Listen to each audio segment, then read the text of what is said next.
É uma pergunta que parece não fazer sentido, né? Como é que uma ilha minúscula, chuvosa, sem grandes recursos naturais, virou o maior império da história da humanidade? A resposta, olha, não está só nos navios ou nos exércitos. Ela está num código, uma espécie de engenharia social que agia nos bastidores.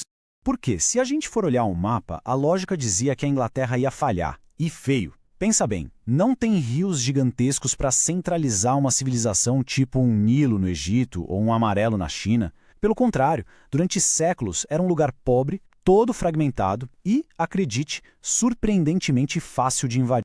Só que aí vem a grande ironia da história. Foi justamente essa fraqueza, essa geografia toda complicada, que acabou forçando a criação de um software social único. Um sistema que, quase que por acidente, se mostrou capaz de dominar o planeta. A maior vulnerabilidade deles se tornou, no fim das contas, o seu maior trunfo. E o motor por trás desse sistema foi um processo, para dizer o mínimo, brutal, a tal da destruição criativa. A Inglaterra não teve uma evolução pacífica, sabe? Longe disso. Ela foi quebrada e reconstruída de novo e de novo. A cada nova invasão, a elite que estava no poder era simplesmente varrida do mapa e uma nova chegava trazendo tecnologias e ideias mais avançadas. Olha só o ciclo. Chegaram os romanos, trouxeram a lei, a ideia de urbanização. Depois, os anglo-saxões com a língua germânica. Aí vieram os vikings, com uma cultura de navegação totalmente nova. E, finalmente, o golpe de mestre, em 1066, os normandos. Eles não trouxeram só a política europeia, trouxeram um acidente linguístico que, sem que ninguém soubesse, ia mudar o mundo. A situação era a seguinte: o povo comum falava um inglês antigo, que era germânico. A nova elite, os conquistadores, falava francês, e a igreja, claro, falava latim. Para essa gente toda conseguir se comunicar, o que eles fizeram? Misturaram tudo. O resultado foi inglês médio, uma língua muito mais simples, uma língua meio vira-lata, sabe? E por isso mesmo incrivelmente adaptável e fácil de aprender. Eles tinham criado, sem a menor intenção, a ferramenta de soft power mais eficaz que existe. Ok, com a língua se espalhando, era a hora de construir a próxima camada desse código.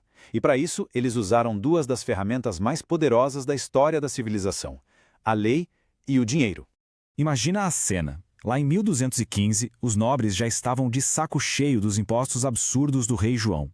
Então eles foram lá e forçaram o cara a assinar a Magna Carta. E por que isso é tão importante? Porque foi a primeira vez na história que ficou estabelecido no papel que a lei estava acima do rei. Esse foi o software jurídico fundamental de tudo que viria depois. E dentro dela, duas cláusulas em especial foram a semente do futuro. A primeira, o devido processo legal, que basicamente impede que o Estado te jogue na cadeia sem um julgamento justo. E a segunda, o Estado de Direito, que garante que a justiça não pode ser vendida nem negada. Juntas, essas duas ideias criaram uma coisa chamada segurança jurídica, e isso é o alicerce do capitalismo.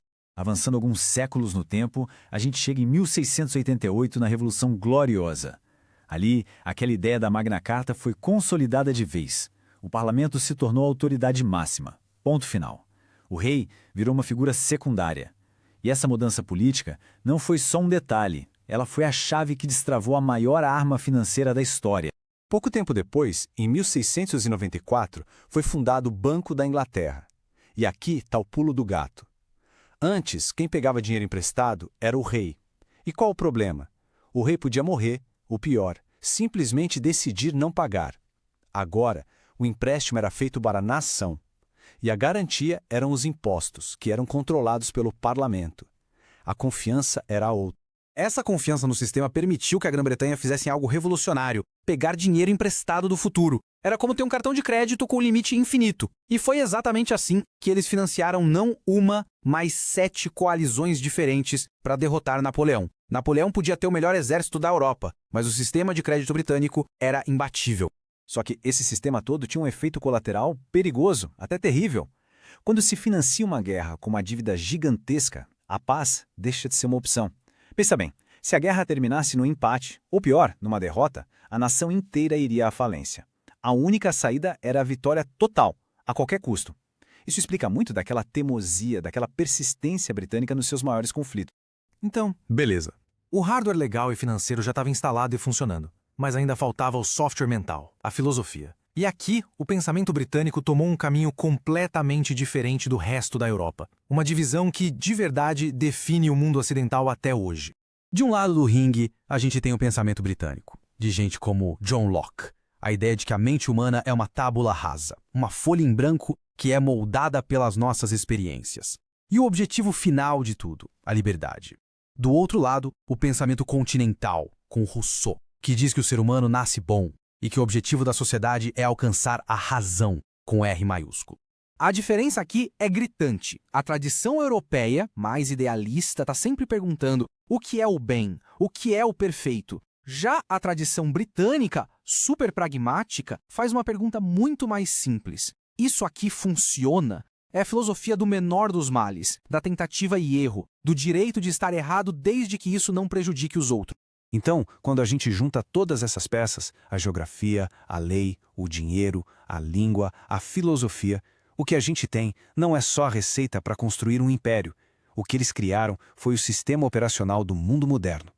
Um legado que continua aí, firme e forte, mesmo muito tempo depois do império ter acabado. Então, vamos só recapitular esse código.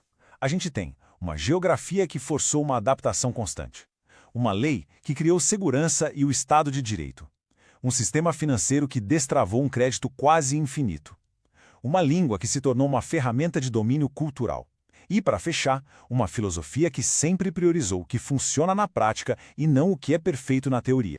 O Império Britânico como entidade política não existe mais, claro, mas o sistema operacional que ele criou, esse continua rodando em segundo plano no mundo todo.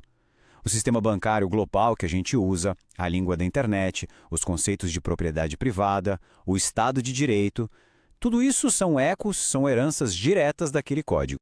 Se essa análise sobre o código por trás de um império trouxe algum valor, considere deixar um like. Isso ajuda muito o algoritmo a entender que o conteúdo é relevante e a mostrá-lo para mais pessoas. E se essa ideia de que o sistema operacional ainda está ativo fez sentido, comente a palavra código aqui embaixo. Muito obrigado por acompanhar até aqui.